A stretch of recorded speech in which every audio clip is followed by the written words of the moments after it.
The first thing we must do right now is to actually survive. We must first live and lead from the front. Because every business relies on humans. Humans are the most important asset any organization has. So now, you must first be alive and well. First look at yourself. Are you taking care of your health very well? The health of your loved ones? Because you are the one who's going to drive the business. Your psychological standpoint, your physical standpoint, your emotional standpoint. First look at yourself and ensure you are starting 2021 with the right human angle. Let me put it that way. That is how to start. Fantastic. Thank you very much for starting. 5 things that businesses must do in 2021. Yeah. Okay. So, from leading from the front takes us to... okay, so leading from the front is the first one. Yeah, you see it. Secondly, like I said earlier, humans are the best asset any organization can have.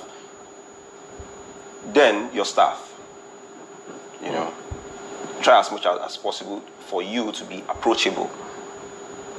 Be approachable, be empathetic. Ensure your staff would come to work happy and live happy. Because lockdown brought a new style of living to everyone. And the only thing that can make us come out of it stronger is love, is harmony, is communal living, to a large extent. So at work, ensure you give the best kind of, you have the best kind of relationship with your workforce so that we can all be happy, we can all have the same kind of mindset. That's one leading from the front. Secondly, is we need to shift our psyche, our priorities. We should try as much as possible to preserve cash. But again, I will go further. Okay. Because of the economy of Nigeria, Naira is falling, so you might want to push your cash into finished products. Instead of putting money in savings, put money in investments. When you save, and you save money in an economy that is dwindling down against the dollar, the value of your money by tomorrow depreciates. So when you invest, there's a possibility you make high margin, huge margin against what you save. Okay, Tella, I'm interested in this one now. Let's now do a separation of it critically. When you talk about investment, I want to cite a case. The gentleman invested in forests. So when you're talking about investment now, are there one or two that our viewers can look at? Okay, first, at this point, Forex is good on a general note. But if you personally have not understood how it works, you shouldn't go into it. It's a murky water. It is very, very dicey. People even mistake it to be closer to a Ponzi scheme. A Ponzi scheme, I was going to come to that. Now, when someone tells you, Forex, for example, bring 10 naira, in 1 month I'll make it 20 naira.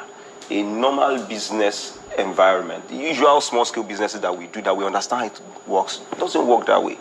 The average medium organization makes 30% profit. So that's going to be 13 naira. But someone is promising you 10 naira in an industry that is very volatile. They can lose everything in less than 1 minute. So you should be careful, because most of us, we want to double our money instantly, want to become rich overnight, and I won't blame anyone for thinking or wanting such a level of success. However, I should be careful. We should learn to build our wealth systemically, gradually, over time. No one is doing, even the rich men at this point are complaining. Where can we now invest? Great. Now, we have businesses, example like agriculture. In an industry, there's a value chain. Yeah, the problem is that we want to do everything in the value chain. If you have money, you can be an investor in an agribusiness value chain. You don't have to be a farmer. You don't have to be a farmer. I'm sure she understands, because it's an industry. It's a forte, of course.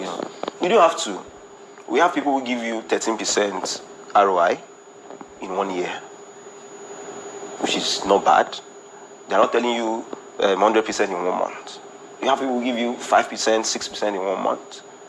All you need to do is to verify them, and putting you the legal backings that when you give them 100,000 and they promise to give you 13% of it, you can get your money Your as return at on when investment, due. yeah. So common sense sometimes always work. Common sense most of the time it works. Agriculture is an example. Transportation is an example. Yeah, because we have a population You have the explosion. population. People need to move. So instead of keeping your money, you can invest with an agribusiness. You can buy an asset that will bringing in money. You look at the environment. Maybe the environment is always flooded. You buy a pumping machine and you rent out for people to pump water from their compound. This one is interesting. Places like you can look into that. You can also look at your friend and family who is into a business. He has been doing the business for 5 years. He's okay. Go into a partnership, sign agreements, invest in it. For expansion. It's not a must for big organizations. Study the business, study books of accounts. At least to a large extent, you know how it has been faring over time. And be reasonable with the agreements on returns on your investment and all of that. It's not a must you wait for big organizations. Then you can also buy some mutual funds. So there's a new normal we need to adjust to. The new normal, like working from home. That's the new normal now, working from home. Also, another kind of new normal is cutting down on staff. A lot of us or Nigerians lost their jobs around this period, lockdown. If your job was office support, there's a tendency that they will cut down on it because the office space is not being used like before. They don't need you to be around, And if you are not in the revenue recruiting center of an organization, there's a tendency they're going to say, you're not very important at this time, But remember, we started with empathy. The person also has a family. So if your organization can cope, you can now look at other means of empathizing, maybe reducing salaries. So in this one you said now, I think our viewers need to take this home. Also, if you are a good salesperson, you can easily transition. Sales will never die. It will continue forever. So if you are an office support, you can tell them that, okay, slash my salary instead of sacking me. Let me join the sales team and get percentage. And you can bring the traction that will get you elevated. Sales does not know anybody's educational background and all of that. It's your ability to convince someone to buy your product. Ability to convince someone that you have a solution to this problem. And when you bring that person in, you make your own cut. You remain relevant in the organization. So as an organization now, to add up to the new normal that we're having, you need to look at e-business. You need to take your business online. Because when people are not coming out, a lot of people are indoors, they use their phones to look out. So you must be present online. Social media platforms, websites, and all of that. You must be present online. Seriously. And some industries, you can, if you want to shift, you can also shift from what you are presently doing to another industry that COVID-19 has presented opportunities. So let's take some more. Yeah, you focus on what you can do. Focus on what you can do. Yes, you focus on what you can do. First, you deepen your relationship with customers. You can easily want to understand them because here, right now, you have sacrificed in the past. You've done lots of works to get those customers in. This is a time for you to continue and deepen that relationship so that it doesn't cost. Retaining them is more expensive than getting new ones. Interesting. Retaining them is easy. It's easier. It's easier than. Also, you need to look at your marketing strategy at this time. Okay, that means can we touch the business plan then? Does it mean I can remodel my business plan a little bit? You can. In fact, almost every business at this point in time revisited their business plan. Yes.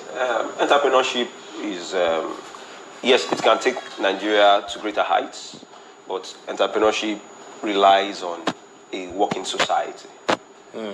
So, and a typical example is during the lockdown, the opportunity that came in was logistic business. It was easy because you need to be in your house to get things, and people need those things to move around. So most people dive into that. But what did the society do? What did the government do? There was a ban on it. They said you must register this 100,000, the policy became 2 million naira, and all of that. People are trying to survive in an environment, yet we are locking the gate on them